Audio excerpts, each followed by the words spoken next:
to get through majority of anything, it's a mindset. You just gotta have that mindset, that go-getter, I'm gonna get it done by any means necessary. And it takes what it takes. Man, I've always had that mindset my entire life. I was a fighter because I was told, you're too small, you're not fast enough, you can't get it done. You'll never make it out of Alexandria, Louisiana. So I always had that chip on my shoulder to like, nah, I'm gonna show you better than I can tell you.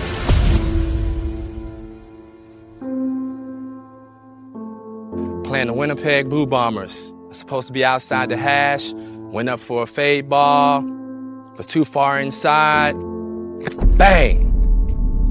Collision in the end zone. Laid there, couldn't move.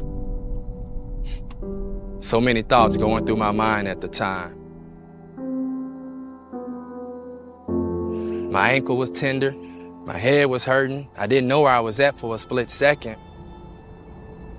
The thoughts, will this be my last time suiting up?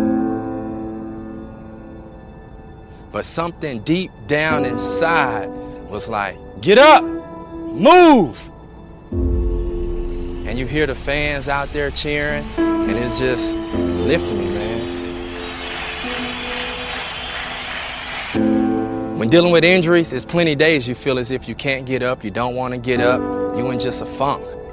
You gotta have a purpose. Something has to motivate you, but you always have to be reminded by your why. And that's what gets you moving in the morning. Just finding ways to get 1% better every day and working at my craft. So whatever it is I can get done, I had to do it, because every time that I felt I wasted a moment, someone else in the world is getting better. And what I thought was an excuse or something that I complain about, someone would love to have or be in my position. So I just figured, man, make the most and don't take anything for granted. My advice to anybody that's been doing something for a very long time, get 1% better. Never get comfortable, and you can always work at your craft. And that's the thing. You've been doing it for a while, you figure, you know what, I got this, nothing I need to worry about. But the second you get comfortable is the second someone pulls that rug right from under your feet and you begin to stumble. But if you've been in something for a while, find ways to challenge yourself. Find ways to get better. For me to keep myself challenged is just going that extra rep. Okay, what's something I don't know? I know my position, let me know them all.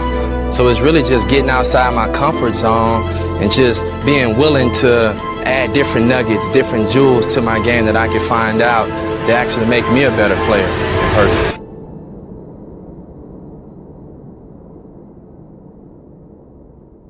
Control the controllables. That's your energy, that's your effort. Be mindful of what you do with your time and block out the outside noise.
noise and distractions. Because if you're a guy trying to make it, it's going to always be someone telling you you can't. They're going to be like, you should give up on that. Man, what make you want to do this? You silly. Man, block that out, but control the controllables. My big break, making it to the Canadian Football League, graduating, getting a letter from BC Lions in 2009, and I was like, man, I'm about to be a professional athlete. I started shaking, wanted to cry because it was just a relief. Being told your entire life you'll never make it out, you're not good enough, you're just like everybody else, but having to show them, nah, you wrong. And it just felt like, man, dreams actually turns into reality. Man, it gave me more fuel. You got to put your foot on the gas and mash even harder, because now I knew it was a new level. Now I had to level up, and that was my mindset. I need to do more. I need to do more. How can I do more? How can I be better? My why, my family, my 2 boys, my wife, my mother, and more importantly, the fans, my teammates, the coaches, and everyone else that depends on me and count on me to make a play. To play as long as I've played, 13 years, consistency, that brings about longevity. If you're not consistent, people can't trust you.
Being consistent throughout my entire career was able for organizations to trust me and know that, hey, Manny is a guy that can get the job done. Wake up, work out, eat properly, it's routine. Gotta have a structure, gotta have something in place. So if that consists of me waking up at 4:45 every day, that's on an off day, that's on a regular day. You know what, I need to get to the gym. I gotta feed my mind, because it's not all about the physical part. Where are you spiritually and mentally? Got to turn a few pages in the book to making sure that I'm checking all the boxes and making sure I'm able to dot my I's and cross my T's to make me a complete athlete, but more so a complete person. Toughest point in my career, I would say now, playing amazing football, make a nice catch, high ankle sprain. Being consistent, having that longevity, you mean to tell me a high ankle sprain is what's going to sit me down and end my 22 football season? My thoughts after that injury is, how can I come back faster? How can I come back stronger? How can I make a comeback to still be able to contribute? For me, I'm going to claw and fight my way back to be in the best shape ever and try to give it another run. But see, life is not as easy as a football game. What is the task at hand you must get done? What is your why behind everything you do?